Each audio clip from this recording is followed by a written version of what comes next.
Bueno, bienvenidas. El tema de hoy es sobre cómo podemos ayudar a nuestros hijos a mejorar su independencia y por qué es tan importante la independencia.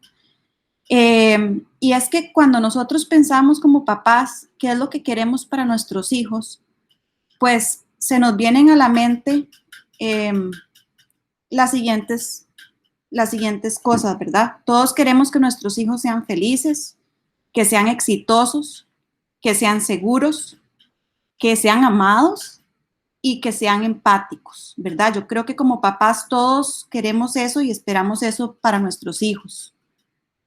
Sin embargo, recientemente, como papás, se nos ha enseñado que para poder conseguir esto, tenemos que ser, digamos, ser el tipo de papás que siempre estamos ahí y que tenemos que resolverles todo. Entonces, para poder ser buenos papás, en teoría, tendríamos que siempre estar ahí para ellos, ayudarlos en todo lo que ellos necesiten,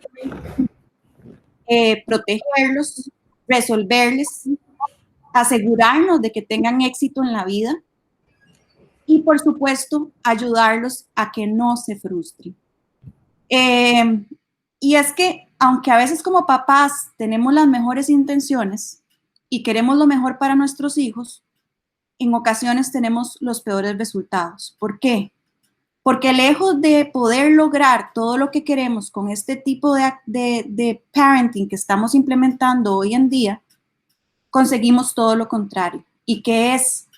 En lugar de tener hijos seguros, tenemos hijos inseguros. ¿Por qué? Porque si les resolvemos todo y les hacemos todo y les solucionamos todo, les estamos dando dos mensajes. El primero es, sí, yo te amo y estoy ahí para vos, pero el segundo es, sos incapaz. Queremos niños con buena autoestima o con una autoestima saludable, pero sin embargo les hacemos entender que si nosotros no hacemos las cosas por ellos, ellos son incapaces y que tienen que ser perfectos para poder llenar nuestras expectativas. Queremos que nuestros hijos sean amados, pero sin embargo les damos el mensaje que si nosotros no estamos ahí siempre para ellos, entonces están solos. Y también queremos como papás que nuestros hijos sean empáticos. No obstante, en este nuevo modelo de parenting, ¿verdad? O que estamos implementando nosotros como papás, lo que estamos haciendo es darles el mensaje a ellos de que son el centro del universo y que todo tiene que hacerse como ellos digan y cuando ellos lo digan.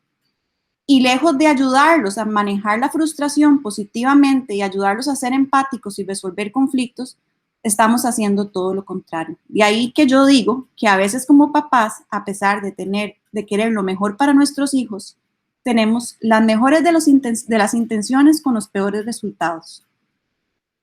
Hay una psicóloga reconocida, bueno, ella es psicóloga, pero también trabajó mucho, digamos, con el tema de un nuevo término que se está implementando, que es la hiperpaternity, ¿verdad? Que sería la hiperpaternidad. Y es que este término parece totalmente extraño, pero sin embargo cada vez ahorita se conoce que es una tendencia dentro de los nuevos estilos de padres. Y como dice ahí, ¿verdad? Es un fenómeno que han implementado los nuevos padres en esta época donde se les da a entender a los hijos que para ser buenos padres tenemos que estar ahí siempre y resolverles todo siempre. Entonces, como ven en esta imagen, ¿verdad? Dice, ¿cuál es tu nombre? Y la mamá responde por él. Ya los niños no tienen ni siquiera esa capacidad de poder resolver, de poder contestar, de poder hacer las cosas por ellos mismos. No sé si tienen preguntas. ¿No? Eva Miller menciona que en esta hiperpaternidad que se practica hoy en día, hay diferentes criterios. Hay diferentes criterios y el primero es que los hijos o los niños o nuestros hijos son el centro del universo. Papá y mamá dejan de ser esposos para convertirse en papá y mamá de, ¿verdad? Entonces, todo gira alrededor de nuestros hijos, todo lo que hacemos gira alrededor de ellos, incluso nuestra vida en pareja cambia al momento de tener hijos, ¿verdad? Dejamos de ser pareja para convertirnos en padres de nuestro hijo o nuestra hija. Ella también habla de que los papás hoy en día cada vez están más encima de sus hijos. Se les conoce como safety net, que es, digamos, una net segura, ¿verdad? Donde quieren que su hijo esté en una burbuja y que no le pase nada, que nunca se frustre, que nunca esté ante una adversidad, que nunca se equivoque, ¿verdad? Dios libre se equivoque. Entonces, como papás, tendemos a hacer todo por ellos y no lo hacemos con una mala intención, sino porque pensamos que eso es ser un buen padre, ¿verdad? Entonces, aquí se ve en una imagen un papá lavándole los dientes a su hija, a sus hijas, ¿verdad? O sea, muchas veces ha pasado, incluso yo lo veo desde los niños cuando son pequeñitos y van a la escuela, el papá llevándoles la lonchera o el papá llevándoles el bulto. Y muchas veces no nos damos cuenta, pero lo que les estamos diciendo es, tú no puedes. Entonces, es importante poder transmitirles un mensaje de seguridad y hacerles pensar que ellos son competentes y que ellos pueden hacer, aunque sean este tipo de tareas tan pequeñitas. Aquí se ve una mamá haciendo la tarea con su hija y lo que yo les digo a los papás es que hay una diferencia de tendencia en que a veces cuando uno era chiquitito, yo me acuerdo que yo le pedí a mi mamá que me ayudara cuando yo no entendía algo, pero ahora ya no hago la tarea con voz, la hago por voz. Entonces es cada vez más podemos notar cómo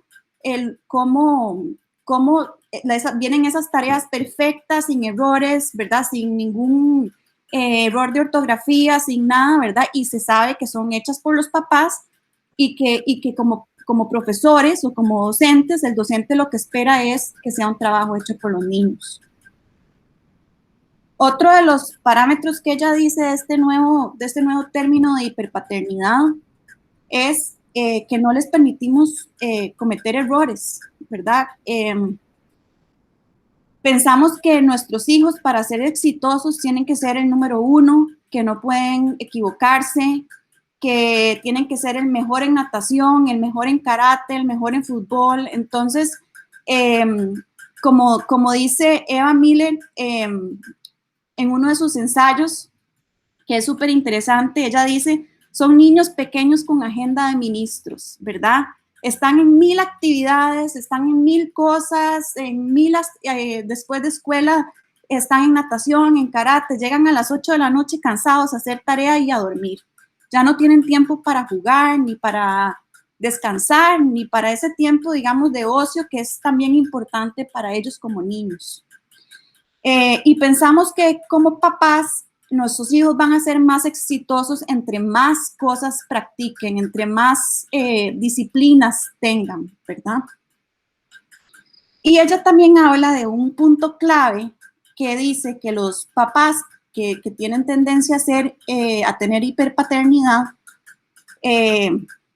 normalmente justifican a sus hijos. Entonces, es el típico papá que aquí hay una caricatura muy graciosa porque hay una maestra y el niño saca malas calificaciones y en este primero la maestra le dice a los papás y los papás le regañan al niño o le dicen, ¿por qué no te has esforzado?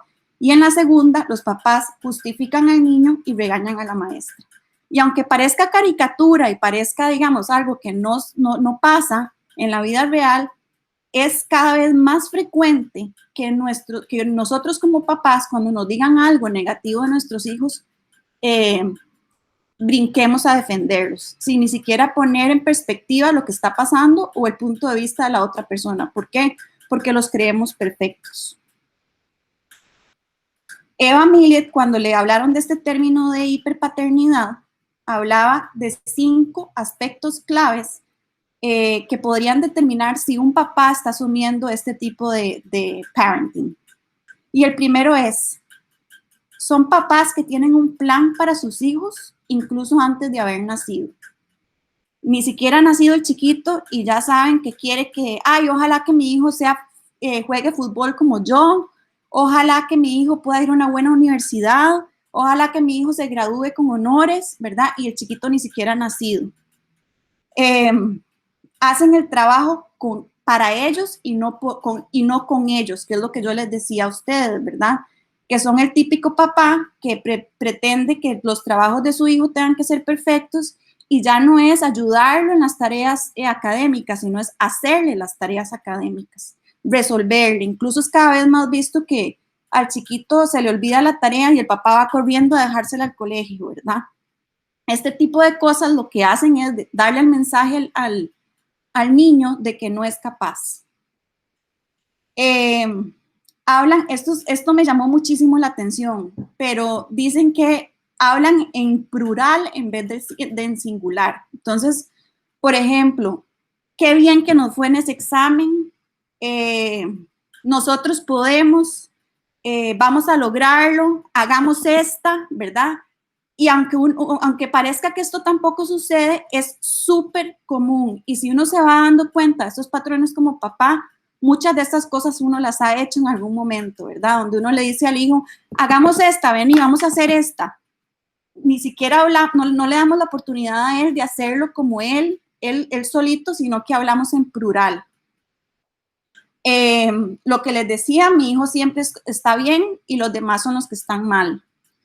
Y muy importante, los niños que son hijos de papás que tienen un estilo de hiperpaternidad, por lo general tienen muy poca tolerancia a la frustración. ¿Por qué? Porque no les han enseñado a manejarla. Están tan acostumbrados a ser el centro del universo y a que papá y mamá les resuelvan todo, que ante cualquier adversidad que tengan en la vida se desboronan. Entonces, sí, claro. Michelle, es que tengo una pregunta. Claro. ¿Cómo uno, como, digamos, voy a hablar como maestra, puedo hacerlo así? Claro. Digamos, cuando un papá dice, es que yo no le acepto menos de 90, porque él puede. Y uno se está dando cuenta que el chiquito está haciendo un gran esfuerzo y que no necesariamente un 90 o 100 va a reflejar lo que él sabe, pero ella dice, o él no le acepto porque él sabe que a la casa, si llega con eso, yo lo saco del karate, lo saco del fútbol, y uno se está dando cuenta que al chiquito realmente le está costando el 90, pero sí puede sacar 80, ¿verdad? Entonces, ¿cómo abordar a un papá así, hacerle ver de que esa exigencia no está bien, pero no sé, a veces traté, pero siento que no lo logré? Entonces, ¿cómo llegarle a hacerle entender de que el 80 de él es el 100 para él, ¿verdad? Porque puso lo máximo. Sí, bueno, yo siempre he dicho que los resultados no deberían de medirse en notas, ¿verdad? Sino en ese crecimiento que se ha tenido a lo largo del tiempo. ¿Por qué? Porque hay chiquitos que sin esfuerzo se pueden sacar perfectamente un 100 y otros que se esfuerzan muchísimo y lo más que se sacan es un 80, ¿verdad? Pero esa línea de crecimiento o ese growing mindset, que es lo que llaman, ¿verdad?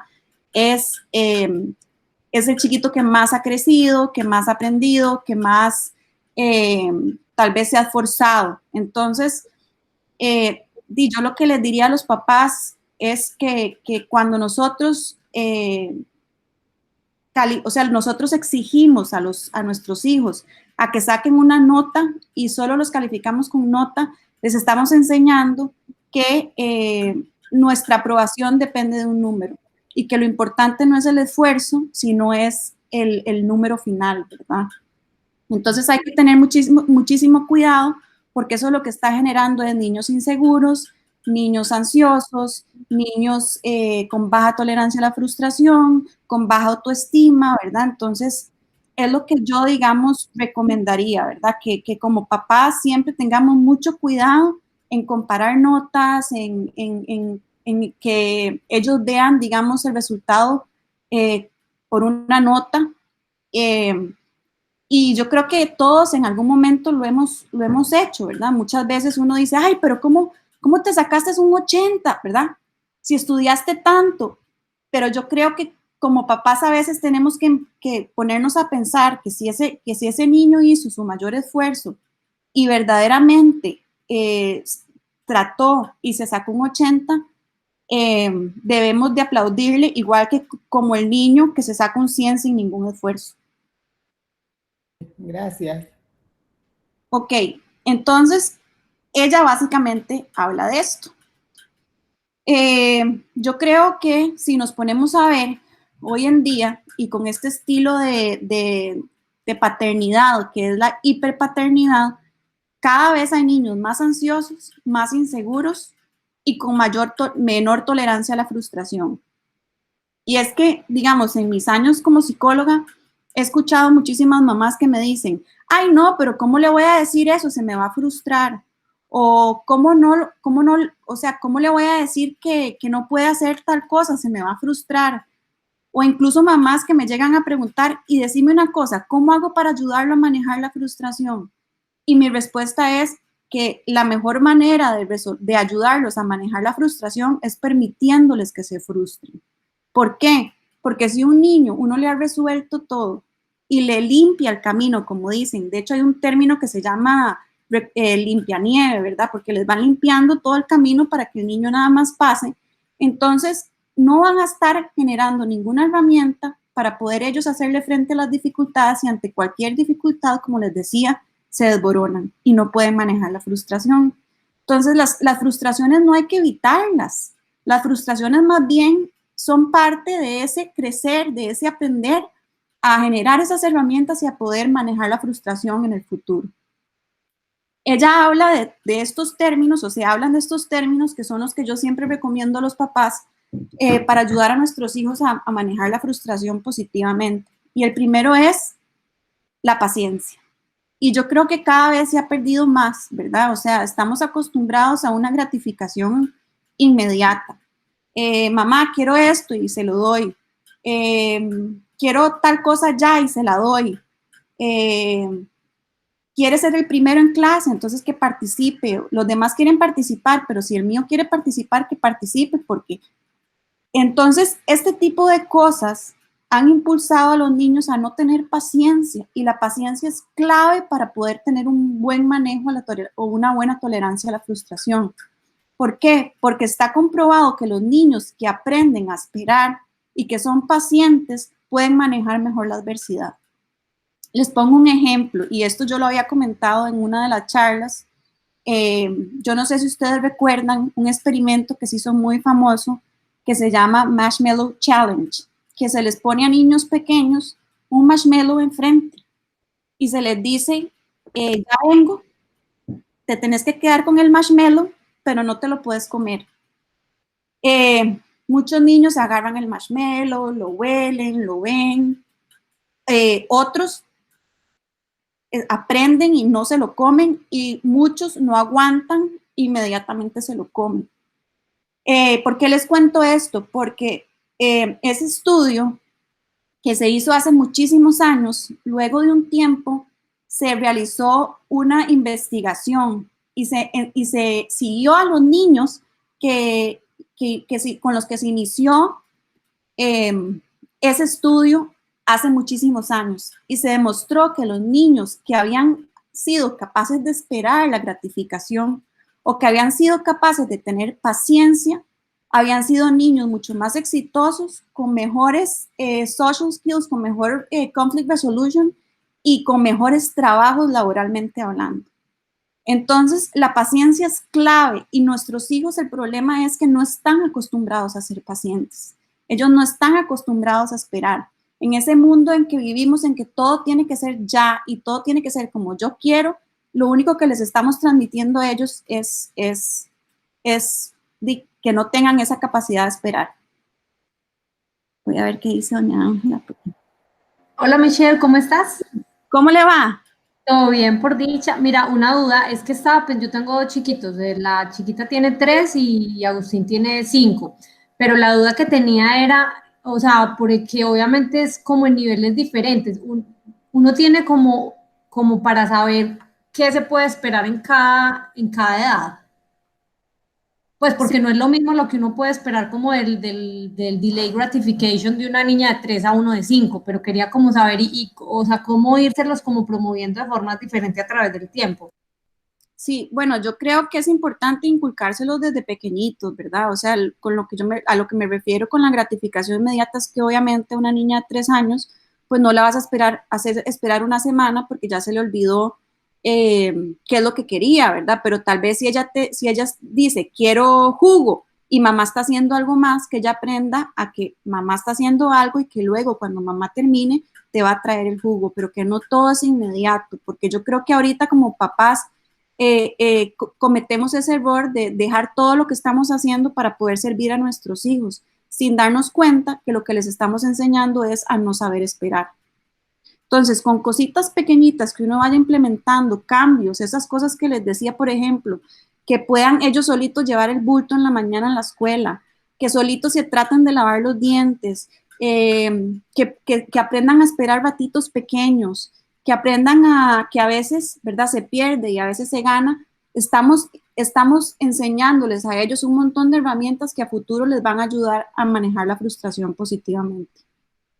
No sé si te respondí la pregunta.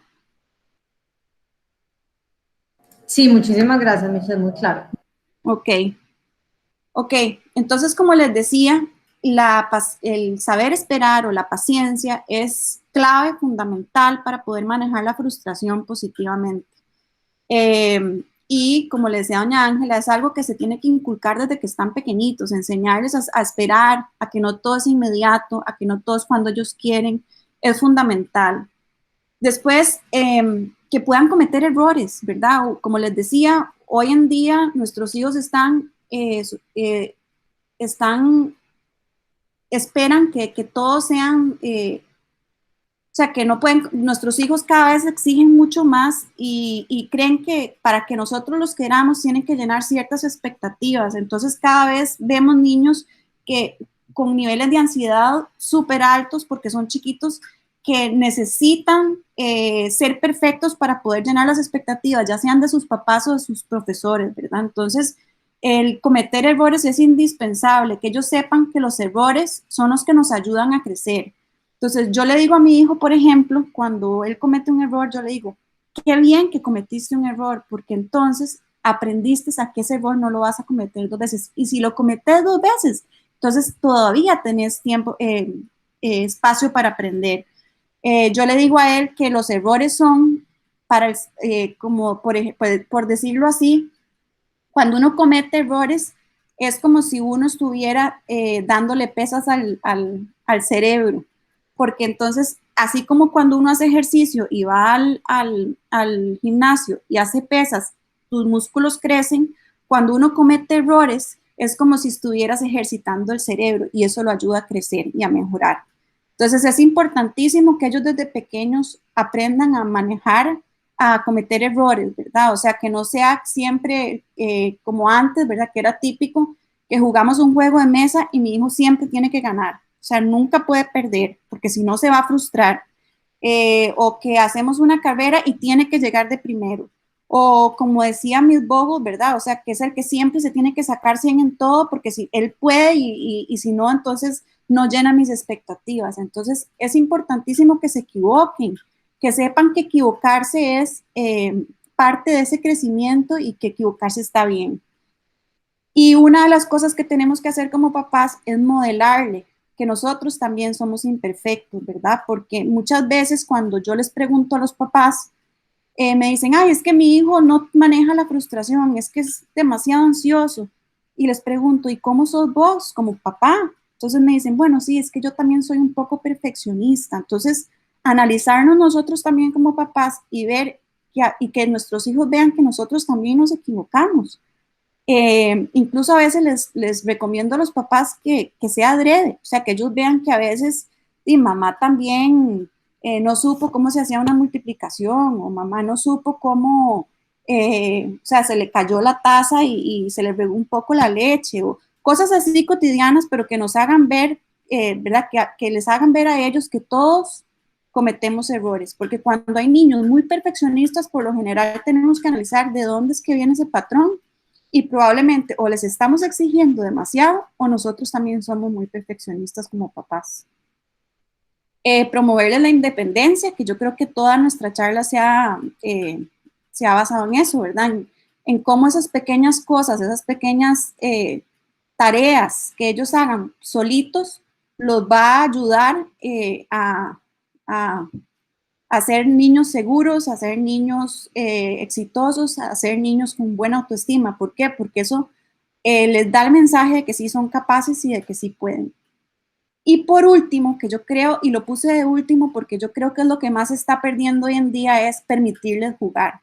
Y cuando yo digo permitirles jugar, no me refiero a los juegos electrónicos o, ¿verdad? Sino que ese juego libre, no estructurado, que se ha ido perdiendo. O sea, antes cuando uno le preguntaban cómo era su infancia, uno recuerda todos esos tiempos de juego, de ir y subir al árbol y jugar con los vecinos y inventarse juegos uno solo y jugar con las muñecas, y lastimosamente cada vez se ha ido perdiendo más ese juego no estructurado, que es importantísimo. No solamente es importantísimo para ellos como seres, de hecho es un derecho, el jugar es un derecho, pero no solamente es importantísimo para ellos como en su crecimiento social, sino también emocional. Entonces, cuando un niño juega, un niño aprende fomenta su creatividad, un niño aprende a resolver conflictos, un niño aprende a ir más allá. Entonces, ese juego no estructurado es importantísimo que como papás lo sigamos implementando.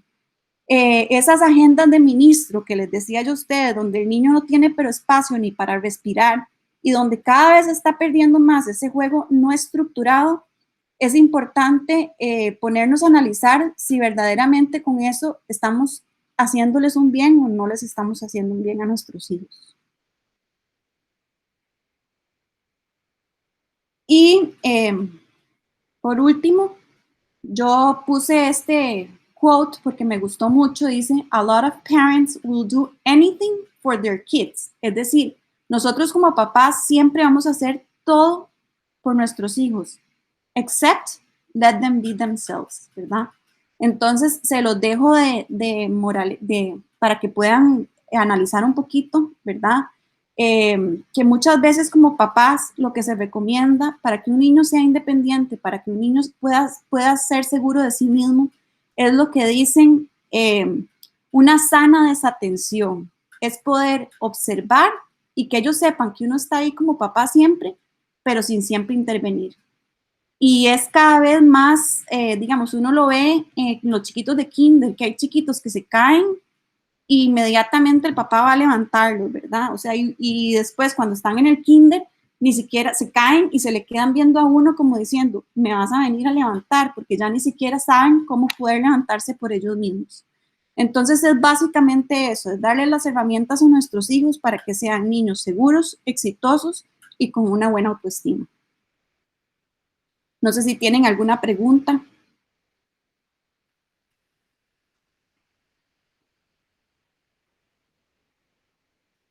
¿No? No, Michelle, muy buena la charla, muchas gracias. Bueno, no, con mucho gusto. Miss Bogo, ¿usted alguna pregunta? No, me encantó, buenísima, como siempre. Bueno, usted es muy buena y la verdad es que de muchísimo aporte. Aquí tomé nota de algunas cosas, pero buenísima, me encantó.